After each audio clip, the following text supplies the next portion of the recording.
92.7 big FM पर आप सुन रहे हैं दिल्ली मेरी जान रिचा अनिरुद्ध के साथ। आज सुबह जब मैं ड्राइव करके ऑफिस आ रही थी तो मैंने देखा बहुत सारे लोग, इनफैक्ट ज्यादातर लोग ट्रैफिक सिग्नल जंप कर रहे थे। और मजे की बात यह है कि जब वो सिग्नल जंप कर रहे हैं ना, कोई गिल्ट नहीं है उनके मन में। क्या कॉन्फिडेंट बॉडी लैंग्वेज है भाई। मुझे लगता है कि ये लोग जब विदेश जाते हैं तब क्या होता है, सारे नियम क्या वहीं के लिए, हमारे देश के लिए कुछ नहीं। और फिर हम कहते हैं मेरा भारत महान। देखिए, बोलने से भारत महान नहीं होगा। उसको महान बनाने के लिए ना हमें आपको थोड़े से नियम कायदे कानून फॉलो करने होंगे। नमस्कार, 92.7 बिग एफएम पर आप सुन रहे हैं दिल्ली मेरी जान। A very very good morning. मैं हूं आपके साथ रिचा अनिरुद्ध। 92.7 बिग एफएम पर बिग बात। गुजरात की मुख्यमंत्री आनंदीबेन पटेल ने कल इस्तीफा दे दिया है, लेकिन खास बात यह रही कि इस्तीफा पहले फेसबुक पर आया। मैं सोच रही थी क्या हम सब लोग भी अब आगे से फेसबुक पर ही रेजिग्नेशन दे सकते हैं क्या? कंपनी एक्सेप्ट करेगी? आसान है, वैसे कर लेना चाहिए।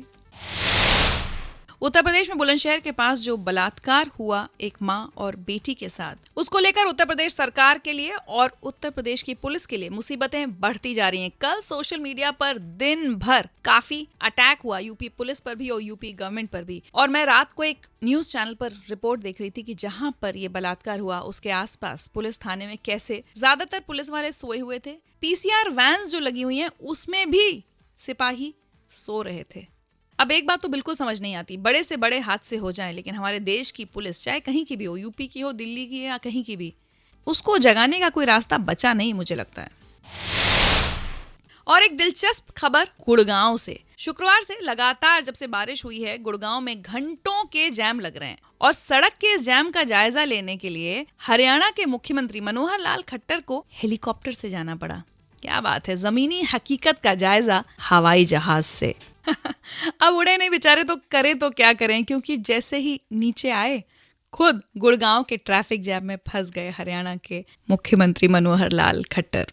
तो ये तो हो गई बिग बातें। आज के बिग सॉन्ग्स आपको बता दूं, बहुत खास कलेक्शन लेकर आए हैं आपके लिए, क्योंकि 4 अगस्त को होता है किशोर दा का हैप्पी बर्थडे। और 30 minutes non stop ad free music में हम आपको सुनाएंगे किशोर कुमार के गाने। क्या आपको भी कोई लड़की कल रात सपने में मिली थी? किसी को नाम मत बताना, प्रॉब्लम में पड़ जाओगे। तो ये गाने और इनके अलावा भी बहुत सारे वो गाने जो हिट थे, हिट रहेंगे अब से लेकर 10 बजे तक। सुनते रहिए 92.7 बिग एफएम पर दिल्ली मेरी जान। मैं हूं आपके साथ Richa Aniruddh. A very good morning. जिस तरह से हमारे देश की पुलिस या तो नेताओं को या बड़े बड़े लोगों को या कहीं कहीं नेताओं की भैंसों तक को बचाने में लगी हुई है, मुझे लगता है वक्त आ गया कि महिलाओं को अपनी सुरक्षा की जिम्मेदारी खुद ही लेनी पड़ेगी। 92.7 बिग एफएम पर आप सुन रहे हैं दिल्ली मेरी जान। अ वेरी गुड मॉर्निंग। मैं हूं आपके साथ रिचा अनिरुद्ध। और अगर बुलंदशहर की घटना के बारे में सुनकर आपका भी खून खौल रहा है ना, तो बहुत जरूरी है कि आज हम सब लोग आवाज उठाएं और इंसाफ की मांग करें इस परिवार के लिए, इस परिवार की महिलाओं के लिए जिनके साथ हाईवे पर बलात्कार हुआ। क्योंकि अगर आज हम सब लोग मिलकर आवाज नहीं उठाएंगे, नेताओं को सिर्फ इनके वोट बैंक की पॉलिटिक्स करने देंगे और पुलिस को अपनी मनमानी करने देंगे, तो किसी भी अपराध का अगला शिकार हम हो सकते हैं। क्या आप जानते हैं, नोएडा में रहने वाले जिस परिवार के साथ बुलंदशहर के पास ये अपराध हुआ है, इस परिवार का कहना है कि ये लोग अब जीना नहीं चाहते। कितना दुख होता है ये बातें सुनकर। और सरकार और नेता क्या कुछ पुलिस वालों को सस्पेंड करके अपनी जिम्मेदारी से बच सकते हैं? ये भी एक सवाल है। कॉल लगाकर बताइए मुझे कि इस परिवार को इंसाफ कैसे मिलेगा। 39927927 मेरा नंबर है। और कुछ ही देर में मेरे साथ जुड़ेंगे इंडिया टीवी के रिपोर्टर कुमार कुंदन, जिन्होंने बुलंदशहर की पुलिस को सोते हुए कैमरे में कैद किया है। अगर आपने उनकी वो रिपोर्ट टीवी पर नहीं देखी तो आज उनको दिल्ली मेरी जान में जरूर सुनिएगा। यह है दिल्ली मेरी जान और मैं हूं आपके साथ Richa Aniruddh. Good morning. 92.7 big FM पर यह है दिल्ली मेरी जान। मैं हूं आपके साथ रिचा अनिरुद्ध। और आज मैं एक बहुत ही इंपॉर्टेंट इश्यू पर बात कर रही हूं, और वो है बुलंदशहर में हाईवे पर हुआ गैंग रेप। और अब मेरे साथ जुड़ रहे हैं कुमार कुंदन, ये इंडिया टीवी न्यूज चैनल में रिपोर्टर हैं। और कल शाम मैंने इनकी एक रिपोर्ट देखी कि कैसे इस गैंग रेप के बाद इतना हल्ला हो रहा है, उसके बावजूद आसपास की पुलिस चौकियों में और पीसीआर में पुलिस वाले सो रहे हैं। कुमार कुंदन, चाहूंगी आप ही बताएं अपनी रिपोर्ट के बारे में हम सब लोगों को। देखिए, जिस दिन ये हादसा हुआ उसके दूसरे दिन नहीं, तीसरे दिन बकायदा डीजीपी वहां पहुंचे थे और पहुंचने के बाद आला अधिकारियों को उन्होंने निर्देश दिया कि हम कैसे यहाँ पे सब कुछ बढ़िया कर सकते हैं, लोगों में विश्वास का माहौल डाल सकते हैं, जो माहौल गैंगरेप के बाद खराब हुआ था। हमने ये तय किया, इंडिया टीवी ने ये तय किया कि रात को हम गश्त करें, करने वाले पुलिस वालों को देखें कि क्या वो सही में अपनी ड्यूटी निभा रहे हैं कि नहीं निभा रहे। हमने बकायदा इसके लिए NH 91 चुना। ये वही जगह थी जहाँ पे गैंगरेप हुआ था और यकीन मानिए रचा, पूरी रात हम वहाँ पे 12 बजे से लेकर सुबह के 4 बजे तक हम NH 91 पे अलग अलग चौकियों पर गए। कुछ चौकियों पर तो पुलिस वाले सो रहे थे, जब हम उनके कैमरे उनके सामने लगा रहे थे वो कह रहे थे कि नहीं हम तो सो ही नहीं रहे हैं। तो ये हाल है यूपी की उस पुलिस का जिसके ऊपर इस बात की जिम्मेदारी है कि वो लोगों की सुरक्षा का ध्यान रखे। ऐसे में आप बेहतर अंदाजा लगा सकते हैं कि हाईवे से आप किस तरीके से सुरक्षित सफर कर सकते हैं और क्या ये सफर आपके लिए सुरक्षित है। मेरी राय में बिल्कुल भी नहीं और मेरी रिपोर्ट यही कहती है। आपकी रिपोर्ट के बाद कुछ हरकत में आई है यूपी पुलिस, कुंदन? बिल्कुल, इंडिया टीवी ने जब पूरी रिपोर्ट दिखाई पहले दिन, तो दूसरे दिन यूपी पुलिस के आला अधिकारियों ने इस बाबत एक सर्कुलर जारी किया और ये कहा कि हाईवे पे बड़े अधिकारी लोगों का जो है पेट्रोलिंग होगा। और आज रात की अगर बात करूं तो कई सारे DIG लेवल के भी अधिकारियों का पेट्रोलिंग देखा गया। हालांकि इसमें मैं एक और मेंशन करना चाहूंगा कि बेशक शहरी इलाकों में आला अधिकारियों ने रात को मुस्तैदी के साथ पूरी पेट्रोलिंग की, लेकिन मैं इंटीरियर के इलाकों में भी गया आज, जैसे गांव के इलाकों में। वहां की बात करें तो वहां की स्थिति अभी भी जस की तस है। अंदाजा आप अंदाज नहीं लगा सकती उस पीड़ित परिवार की स्थिति क्या है। हम लोगों ने उनसे बात की थी और उस पीड़ित परिवार पे क्या बीत रही है। लेकिन हर दिन कोई न कोई इस पूरी घटना के बाद से किसी के साथ लूट होती है, किसी के साथ कुछ होता है। नेता बार बार राजनीति की बात बेशक कर रहे हो, लेकिन स्थिति बहुत ही खराब है और शायद यही वजह है कि इस तरह की घटना हो रही है। कुमार कुंदन ने अपने कैमरे में शूट किया है पुलिस वालों को सोते हुए। एक और रिपोर्ट चली है इनके चैनल पर। क्या हुआ जब उस इलाके में 100 नंबर डायल किया इन रिपोर्टर्स ने, बताऊंगी आपको अब से बस कुछ ही देर में। सुनते रहिए 92.7 बिग FM पर दिल्ली मेरी जान, मेरे यानी रिचा अनिरुद्ध के साथ। ये जो पुलिस और सरकार है, इनको जगाने के लिए क्या करना होगा ताकि किसी भी अपराध का अगला शिकार हम और आप ना बने। 92.7 बिग FM पर आप सुन रहे हैं दिल्ली मेरी जान। मैं हूं आपके साथ रिचा अनिरुद्ध और मेरे साथ फोन लाइन पर जुड़े हुए हैं इंडिया टीवी के रिपोर्टर कुमार कुंदन। इनकी रिपोर्ट कल रात इनके चैनल पर चली कि कैसे हाल ही में बुलंदशहर के पास हाईवे NH 91 पर हुए गैंगरेप के बावजूद पुलिस वाले अभी तक सो रहे हैं।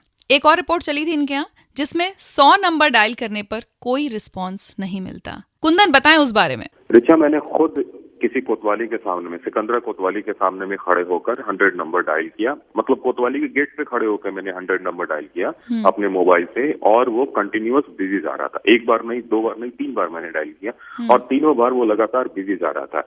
आप उस पीड़ित परिवार के बारे में भी सोचिए, उसने भी जब 100 नंबर डायल किया था तो कोई रिस्पॉन्स नहीं आया था। फिर उसने अपने रिलेटिव को फोन किया, तब जाके पूरा मामला हुआ।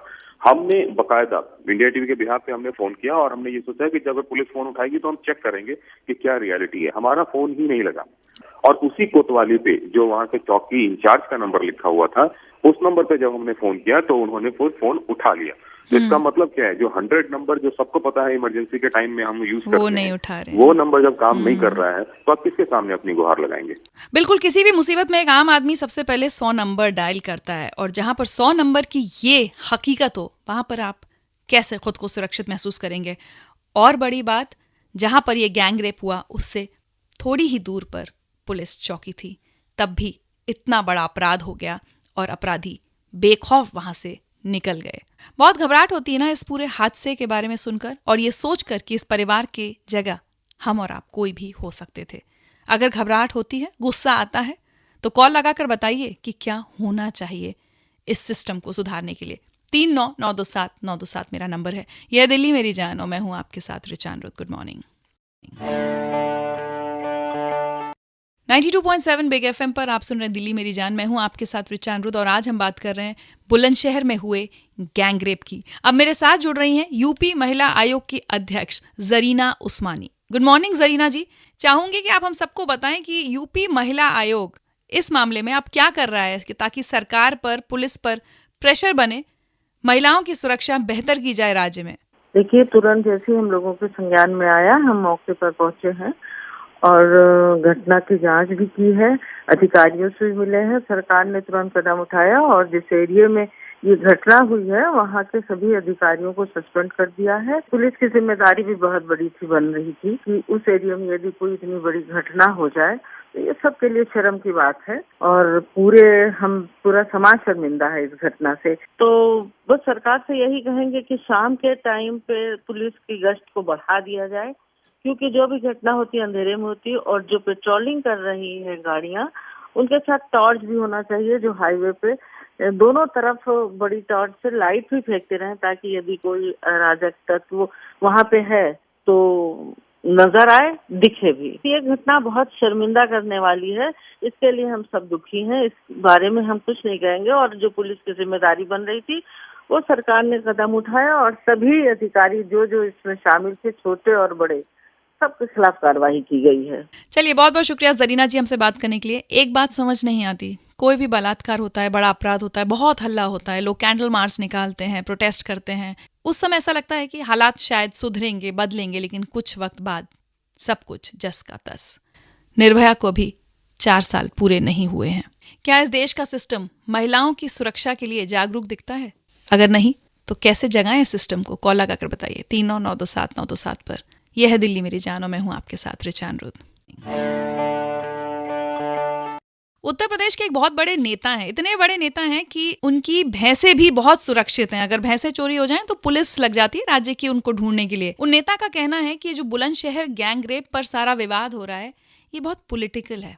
वाह नेताजी वाह।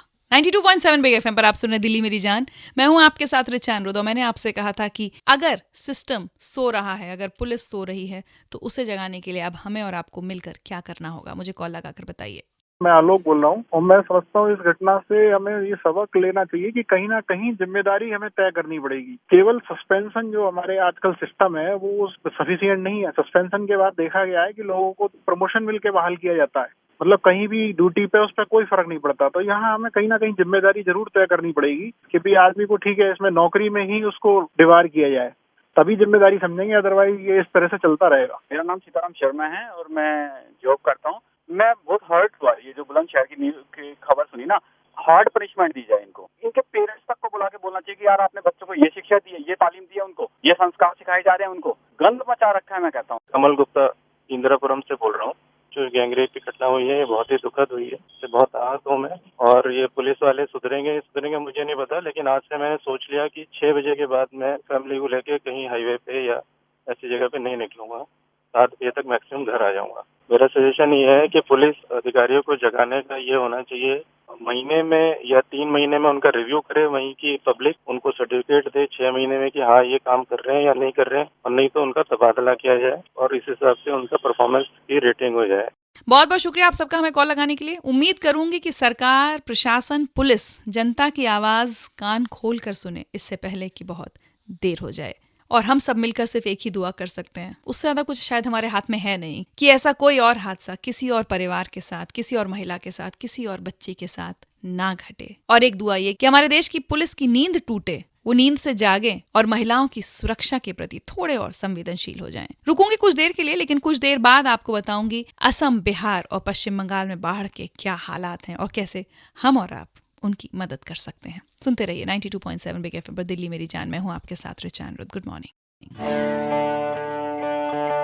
क्या आप जानते हैं कि इस वक्त हमारे ही देश के 3 राज्य बुरी तरह से बाढ़ से ग्रस्त हैं और वहां पर मरने वालों की संख्या 72 पहुंच गई है।